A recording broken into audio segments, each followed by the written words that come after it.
Hiya Jack, well done the session. Hopefully now you agree that these bunker shots aren't as difficult as you may thought. As I said, I call them the easiest shot in golf. Whether you fully agree with that, I don't know, but hopefully now, after a bit of practice and some shots in there with the lesson, you'll find these shots a whole lot easier. Mainly for me, it's all about setup. We know when you set up the golf ball previously, we sort of put a spot, your feet was kind of here with your right foot, and your left foot was kind of there, and your shaft angle would have been there for very, very steep forward. Because of those sort of three positions there, now that's going to lead to your club just going straight down.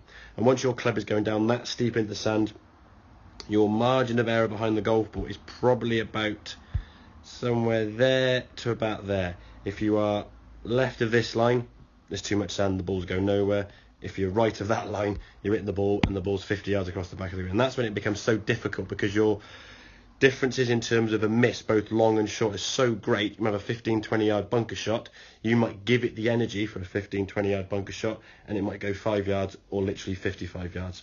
And then of course, when you're in a bunker now, it's just fear of what you're going to get. So as we discussed in the session, those 3 W's: wider with the feet, wiggle the feet in, weight on the left side. Once you did that there, now all you've got to worry about now is entering the sand somewhere before the golf ball, exit left of the golf ball. Okay, we did some of that work where you put a line in the sand like so, put the line down there and just practice hitting the line. And when you got quite good at doing that, looking for those size 12 divots, as we said, get a nice shallow angle. The sand wasn't changing colour. When you get down too deep, you can see the colour of the sand does change colour.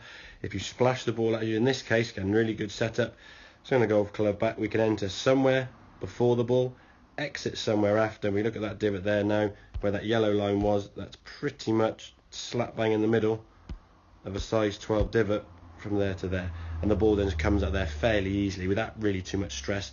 And again, if you catch it a little bit nearer the ball, it will come out a little bit further, but with a bit more spin on the ball.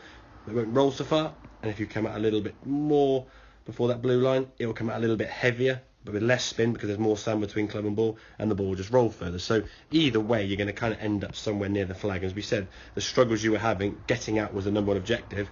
Now I would hope you'll be somewhere in the sort of 80 to 90% success rate of getting out, and then once you start getting towards the 100% success rate, barring obviously sort of a freaky shot where the ball's sort of somewhere in there or in the edge like that, or ridiculously buried, if you get it every single time, then you can start looking to try and get that golf ball close, somewhere inside sort of 15-20 feet. Who knows, you might start getting a couple close.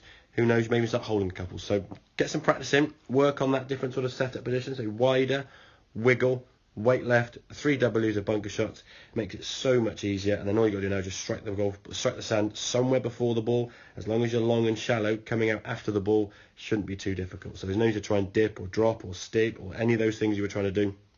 You can play a nice sort of comfortable swing. If we kind of watch it in full speed here now, just swing back, not a big hit, not hitting it hard, and you can hear the thump of the club bouncing into the ground there as that ball comes out and actually pops up onto the green there. So hope that all makes sense, buddy. Any questions, obviously give me a shout, but we will see you sometime soon. Cheers, mate.